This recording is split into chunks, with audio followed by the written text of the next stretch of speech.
डिसेंबर 2024 रोजी सायंकाळी 4 वाजता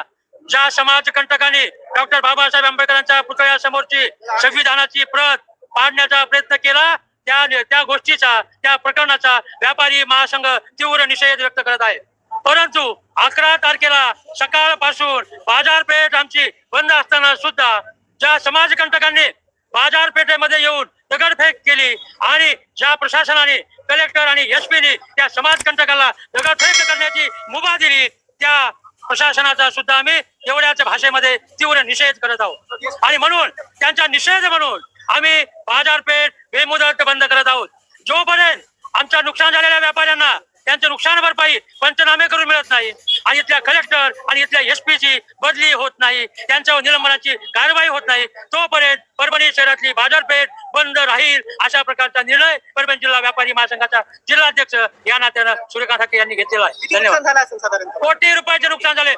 गणित त्याचीच मोजमाप करा आणि मोजमाप करून व्यापाऱ्यांना मावेजा द्या अशी व्यापारी महासंघाची मागणी आहे। धन्यवाद। कुठेतरी व्यापाऱ्यांना दहशती खाली ठेवण्यासाठी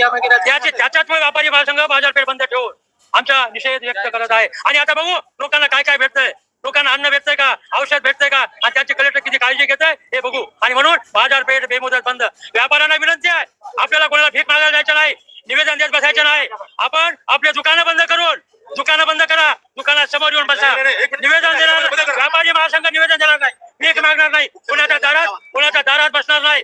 आणि मुख्यमंत्र्यांना आवाहन आहे, मुख्यमंत्री साहेब तुम्हाला गल्लीतलं तंतोतंत माहिती आहे, तुम्हाला गल्लीतलं माहिती आहे, शासनाकडे आम्ही भीक मागणार नाही, शासनाला कळतं काय चालले त्या शासनाने ही भूमिका मांडावी आणि आमच्या माननीय मुख्यमंत्र्यांना विनंती आहे इथला कलेक्टर आणि इथला एसपी आमची बाजारपेठ उघडावी असं वाटत असेल तर तात्काळ यांचे निलंबन करा, यांची बदली करा आणि आमचा मावेजा तात्काळ मंजूर करा एवढी विनंती आहे।